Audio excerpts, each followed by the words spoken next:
Hey guys, welcome back to my channel. I hope you're all doing really well. This video today is going to be a questions and answers video, a Q&A. I love making these. A couple of weeks ago, I said that you guys could ask me anything on Instagram, and I was not expecting to get many replies at all because I do not have a huge following or anything on Instagram, so I was thinking, maybe 20 questions or something like that, and I got over, I think it was over 200 or even more than that, and I just couldn't believe it. I was just blown away by all the questions I received, and I could not get through all of them. I was right in the middle of moving at the time too. So before I get into answering some of your burning questions, I would like to thank italki for kindly partnering with me in this video today.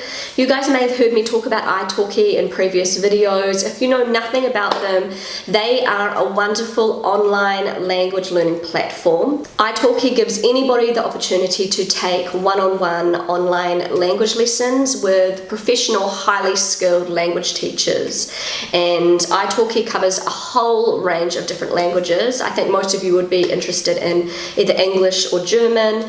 I have a friend that is learning Spanish with italki right now, absolutely loves it, so there's lots of options there. So I wanted to mention that italki have a language challenge going on right now. This is something that they host a couple of times a year. It's an event where you challenge yourself to take a certain amount of online language lessons in a set period of time. Also, it's good timing. It's coming towards the end of the year, so if you're anything like me, you're like, oh, I haven't achieved all the goals that I set for myself, so this is a good way to force yourself to kind of do that. Also, if you compete in this challenge, you're able to go into a lucky draw where you could potentially win $500 worth of italki credits for free. So if any of you are interested in signing up for the italki language challenge, I have left a link in my description below for where you can do that.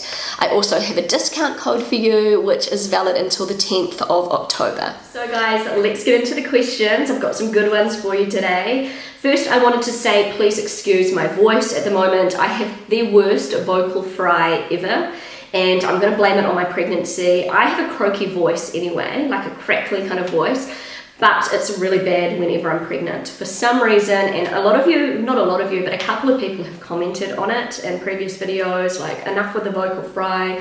I can't help it, honestly, and also I'm a little bit out of breath.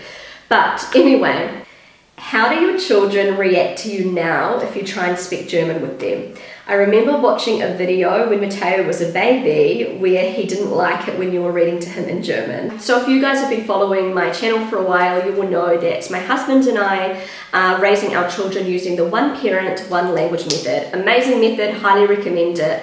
So my husband only ever speaks his mother tongue German with our children, and I only ever speak my mother tongue English with our children, and it's been super successful so far. But anyway, I've talked about and even demonstrated in a video how my children do not like it when I speak to them in German, and I don't do it often. I normally, like 99.9% of the time, will speak English with my children, and sometimes I'll just kind of test to see how they'll react and switch to German with them. Still, to this day, do not like me speaking German with them, don't like it at all. But what I find interesting is that they do not mind it if I'm speaking German with anybody else. It's just if I speak German with them, don't like it, they're not used to it, and I think it just feels a bit weird and uncomfortable for them.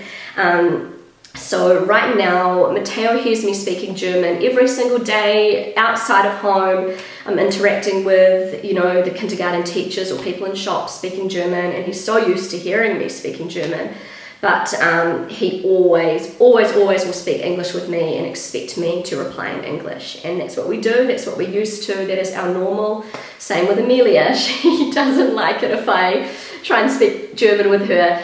So she's at this stage, she's almost 8, she'll be 8 in January, and she loves being around friends, and since we've moved into this neighbourhood, she has lots of friends around her age on our street. Some of them she already knew from school, and so there's lots of kids coming in and out of our house. I will always speak German with her friends for obvious reasons. They don't understand English. And Amelia does not mind. She actually likes it when I speak German with her friends. But I've actually tried switching to German when I speak to her around her friends who don't understand English, and she doesn't like it. She's like, "Mummy, why are you speaking German with me?" Like, she's just she wants to speak English still with me, even in front of her friends. So we do speak English, and then she will translate what I've said to her friends in German. And so it's just, English is our language, and I'm pretty sure it always will be. I know a lot of people have said to me, oh, you wait till they get to high school, they won't want to speak English with you. I can't imagine it. Maybe it will happen, maybe they'll just want to speak German with me, but I just can't imagine it.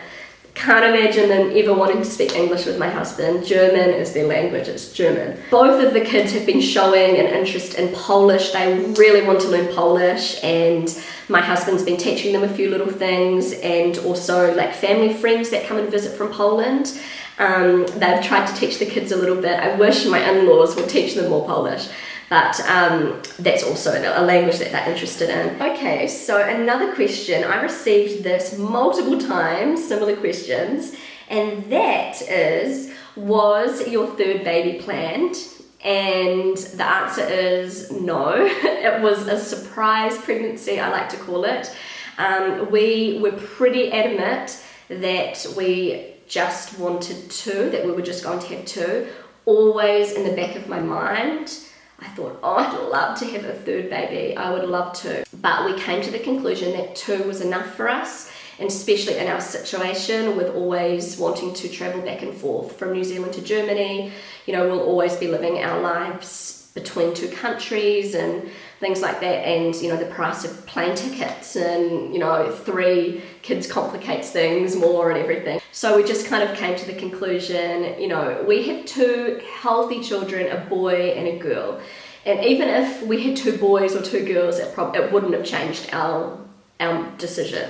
And so we were quite happy with our little family unit, but there was always like a little bit of an inkling that I wanted a third one. I think my husband was pretty set on just 2. So yeah, it was a surprise. Like, it was not planned.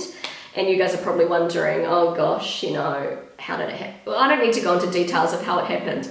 You guys all know how it happened. I was so nervous about telling my husband. I thought he wasn't going to be happy, and I have to say, like, his first reaction was he was shocked, but it didn't take him long to be like, oh well, it is what it is, you know, it'll be fine, we'll make this work. And we were pretty soon just over the moon about it. And Matteo and Amelia are so excited about their baby brother or sister. So I haven't really talked about this much, but I've been through 2 miscarriages.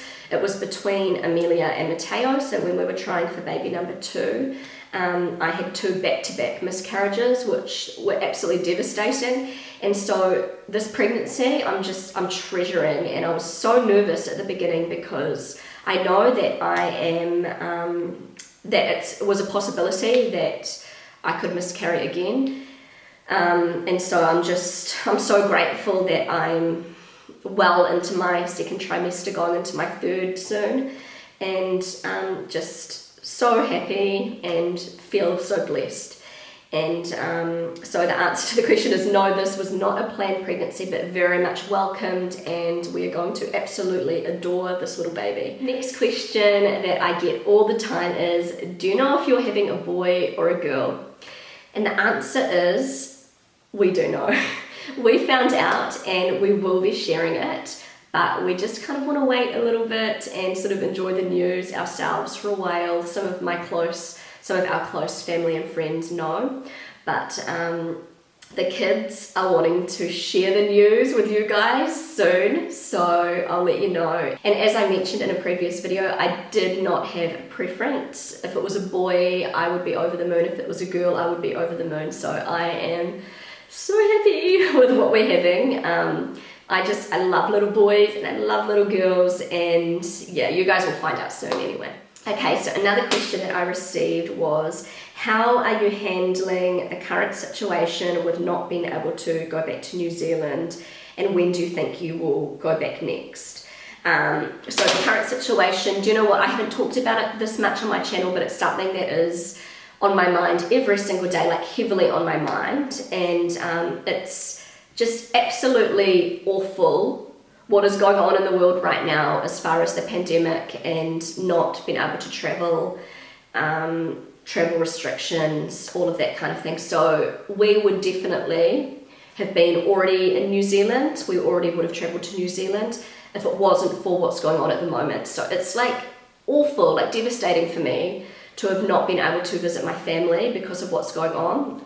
But I am trying to not think about it, like the details of it, because it's just too much.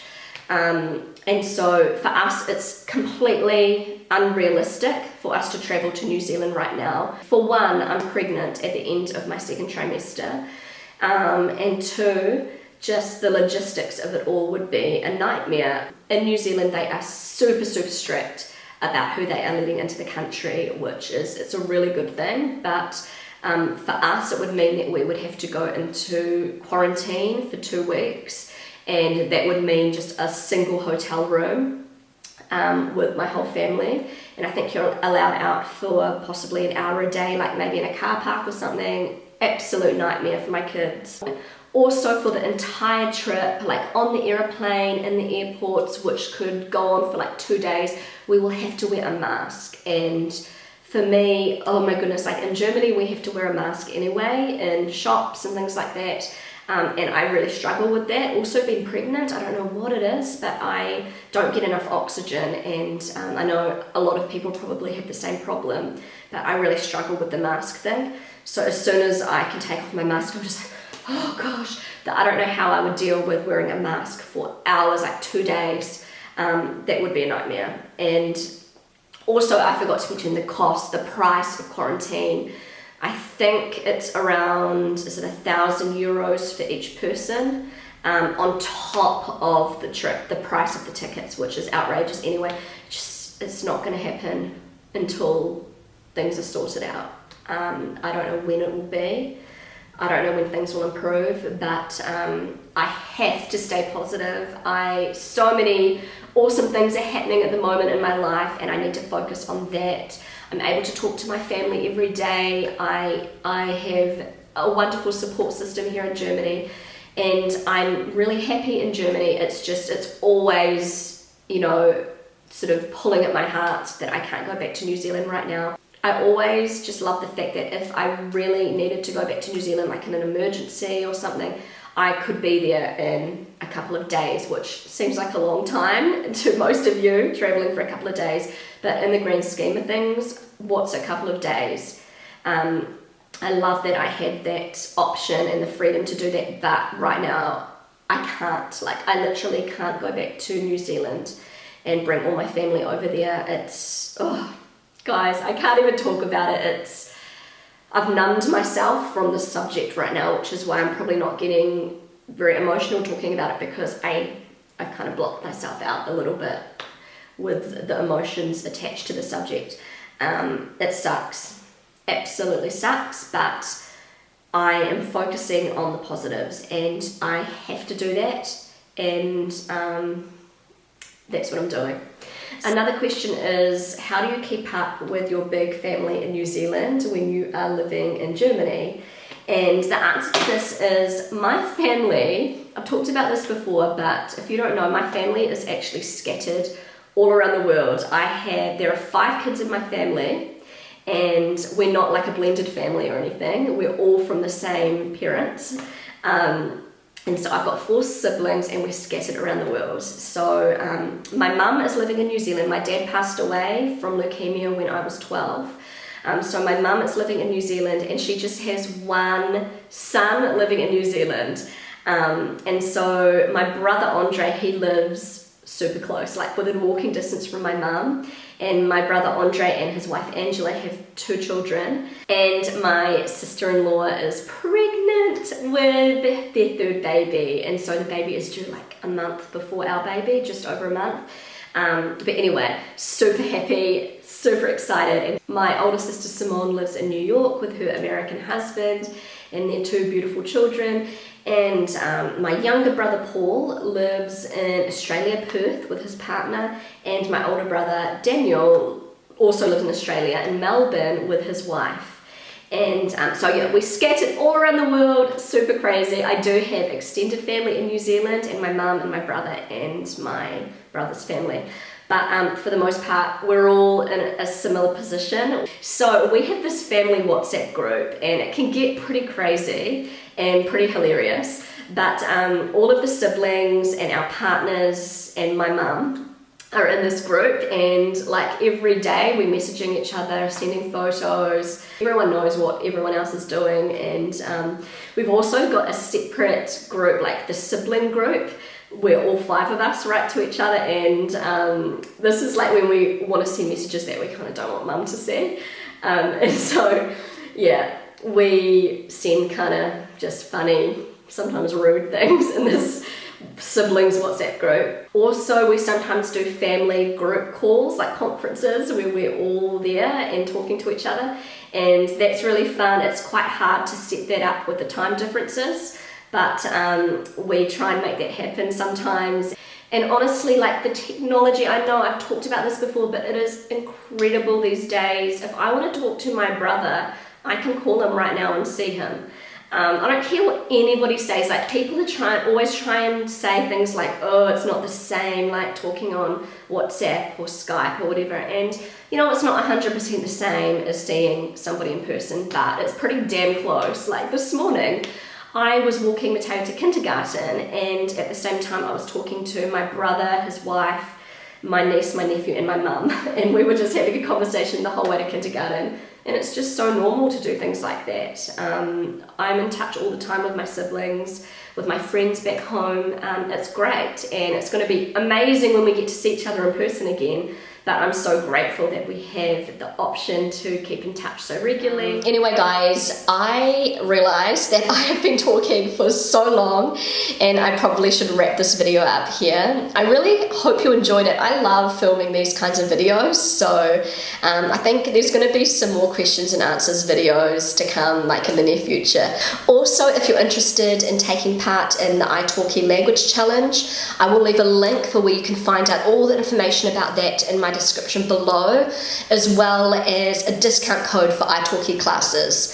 So thank you so much for watching, guys. If you enjoyed this video, don't forget to give it a big thumbs up. I would love you to consider subscribing to my channel if you haven't already subscribed. Feel free to connect with me on Instagram, and I will see you again really soon. Bye.